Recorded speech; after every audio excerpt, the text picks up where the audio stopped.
Bonjour et bienvenue. Le mercato d'hiver approche et avec lui, toute cette effervescence, quoi. Les rumeurs, les négos en coulisses.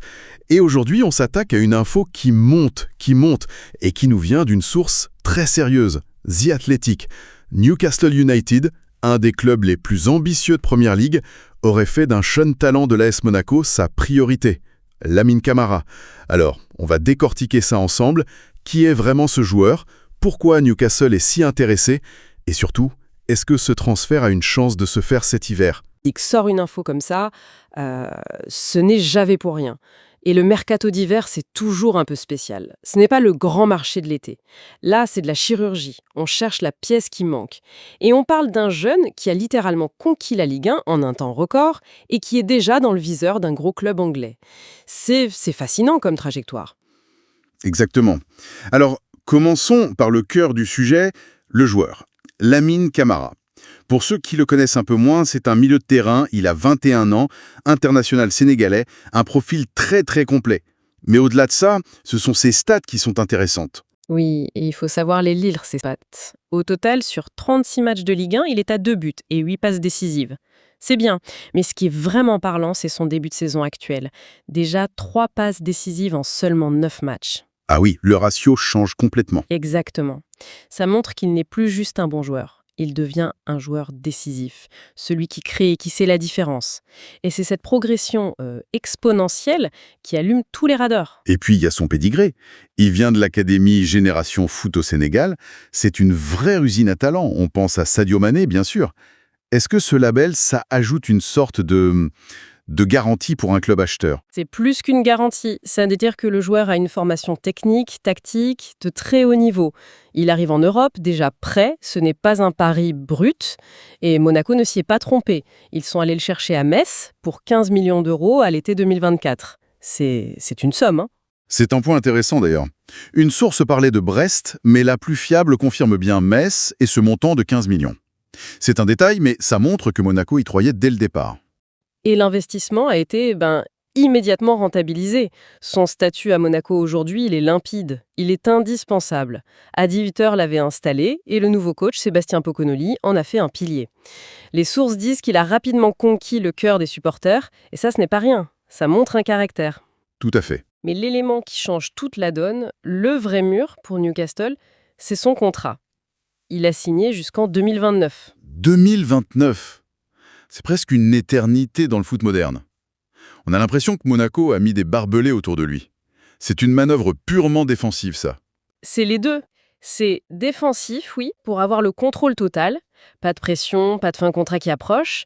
Mais c'est aussi une stratégie offensive sur le marché. Monaco, c'est un club vendeur, on le sait.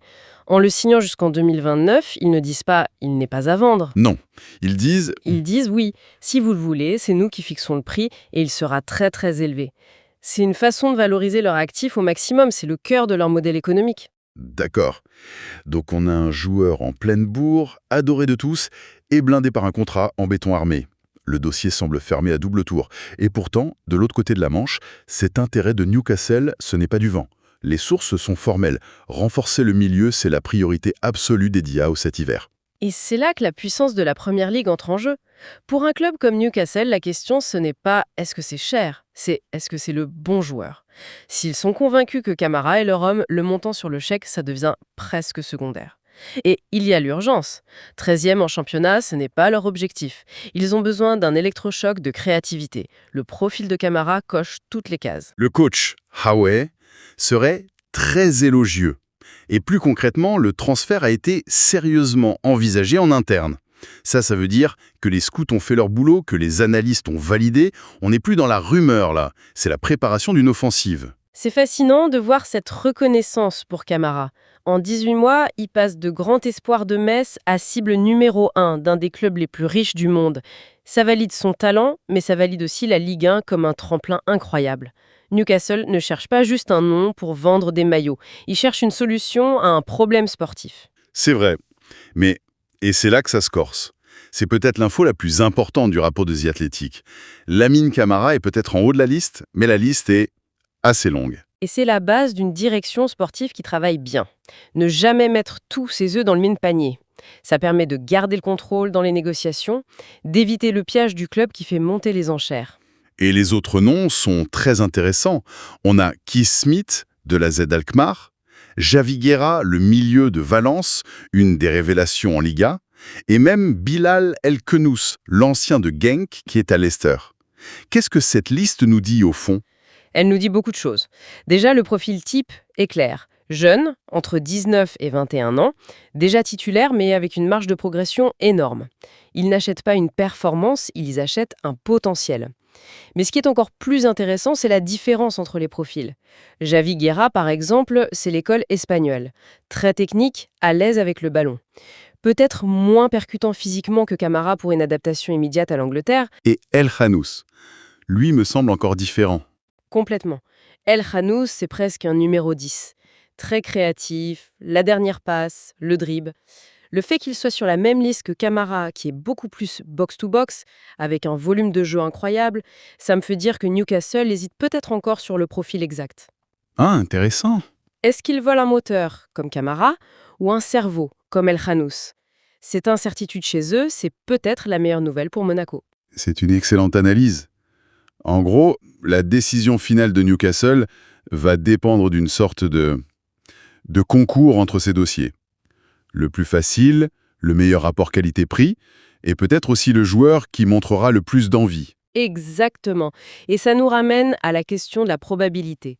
Si on met tout sur la table, les arguments pour que Camara reste à Monaco sont massifs.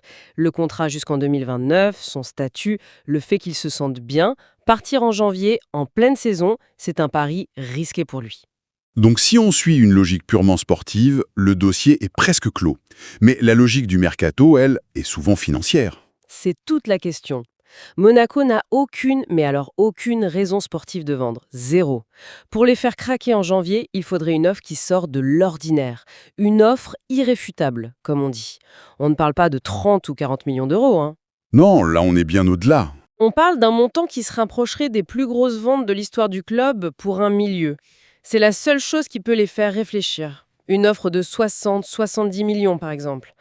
Même si ça affaiblit l'équipe à court terme, ça valide leur modèle économique sur le long terme. Et puis il y a l'autre variable, la plus imprévisible, le joueur lui-même. Il a 21 ans.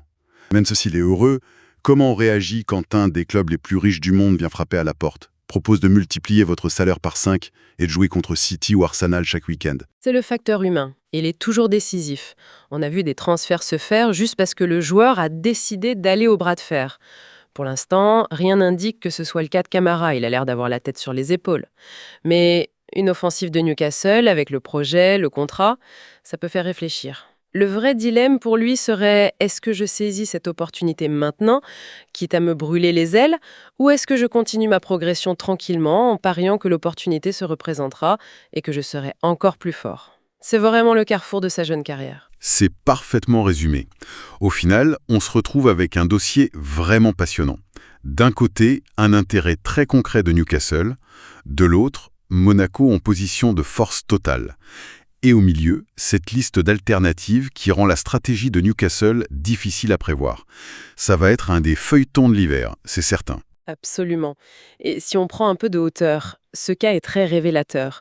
Quand on regarde la liste de Newcastle, Camara, Guerrera, Smith, El Khenous, on voit une chose. On n'est plus dans le modèle « j'achète des stars confirmées ». On est passé à une stratégie de détection de talents de classe mondiale avant qu'ils n'explosent complètement. Et on peut se demander si ce n'est pas ça la nouvelle arme des clubs très riches. Leur argent ne leur sert plus seulement à acheter les stars du présent, mais à faire main basse sur toutes les grandes promesses du futur, avant même que les autres ne puissent y prétendre. C'est une réflexion assez vertigineuse sur la concentration des talents dans le football de demain.